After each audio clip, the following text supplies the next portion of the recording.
Bonjour à tous. Un jour, quelqu'un avait un médecin ami. Il a pris une consultation. Étant sûr que son ami ne va pas lui prendre un centime, il a essayé de payer indirectement. Mais il n'a pas réussi. Il a été obligé de donner l'argent face à face au médecin. Le médecin comptait l'argent. Il a dit, il n'y a pas assez d'argent. Aujourd'hui, nous allons voir que veut dire cette histoire dans la vie de tous les jours. Dans le tabernacle, et 480 ans plus tard, dans le temple qui a été construit par le roi Salomon, il y avait la menorah, le candélabre. Sur le candélabre, il y avait des fleurs, des pommeaux et des coupes. De quoi avaient l'air ces coupes? Nos sages disent qu'ils ressemblaient à des vers qui viennent d'Alexandrie. Qu'est-ce qu'ont de particulier ces vers? Ils sont étroits vers le bas, bien sûr on peut les poser sur la table, mais ils sont étroits, et ils sont larges vers le haut. Et ces coupes-là, donc, étaient sous forme de coupes sur la menorah, sur les barres de la menorah. D'ailleurs, parlant de barres de la menorah, Maïmonide dessine la menorah avec des barres qui sortent de la barre du milieu en diagonale. De même, dans le commentaire de Rashi, il dit clairement que les branches sont en diagonale, pas comme on voit très souvent, qui sont en demi-cercle. Maïmonide dessine la menorah, et toutes les coupes, les 22 coupes, sont tous à l'envers. Pourquoi les coupes de la menorah étaient à l'envers sur les barres? Ce serait logique de les mettre dans le sang à l'endroit. D'ailleurs, toutes les poutres du tabernacle devaient être posées dans le sens que l'arbre grandissait. Et là, on voit que toutes les coupes étaient carrément à l'envers. Pourquoi? L'explication est la suivante. Lorsque le roi Salomon a construit le temple, il a fait des fenêtres qui étaient étroites à l'intérieur du temple et larges à l'extérieur du temple. En général, lorsqu'on construit une maison, on fait une fenêtre qui est étroite de l'extérieur pour que la lumière va rentrer plus à l'intérieur, on élargit à l'intérieur. Mais là, c'était l'inverse. Pourquoi? Nos sages expliquent.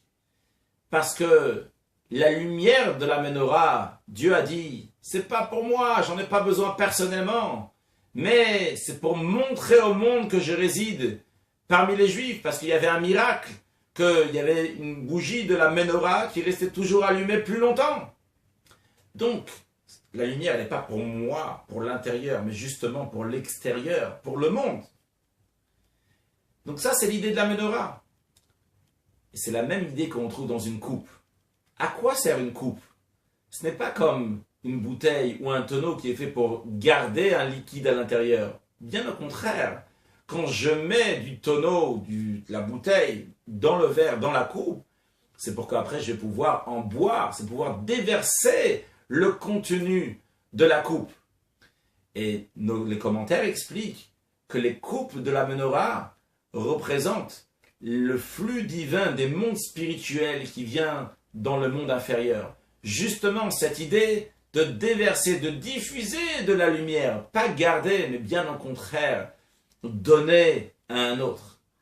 Et c'est la raison pour laquelle aussi que les coupes qui étaient sur la menorah, qui représentaient la diffusion, étaient à l'envers. Parce que lorsque je suis dans une situation de donner à quelqu'un d'autre, lorsque la coupe est là pour verser ce qu'elle a à l'intérieur, elle n'est pas dans ce sens-là, bien au contraire, elle est dans l'autre sens, dans le sens qu'elle se verse.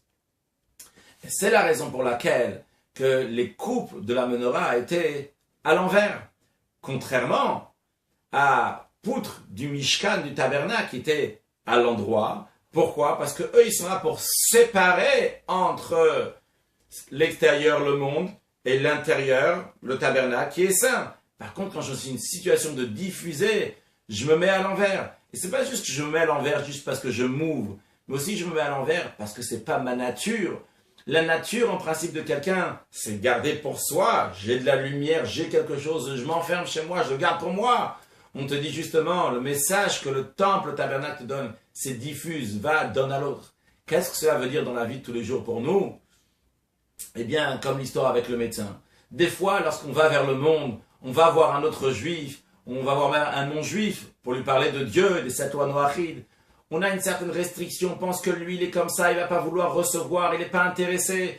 Donc on met des barrières, mais en vérité, comme quand tu lui donnes, Comme le médecin il a dit, j'en ai besoin encore, tu m'as pas donné suffisamment. L'autre juif aussi, le non-juif aussi va te dire, tu m'as pas donné assez. Je veux en connaître encore plus. Lorsqu'on va dans le monde, on te dit, tu dois déverser, tu dois donner un maximum, ne pas être avare sur la lumière que tu as, le bien que tu as, le partager totalement avec un autre. Et c'est pas seulement s'il s'agit des choses spirituelles ou religieuses seulement, mais aussi dans la vie de tous les jours, dans la vie de société.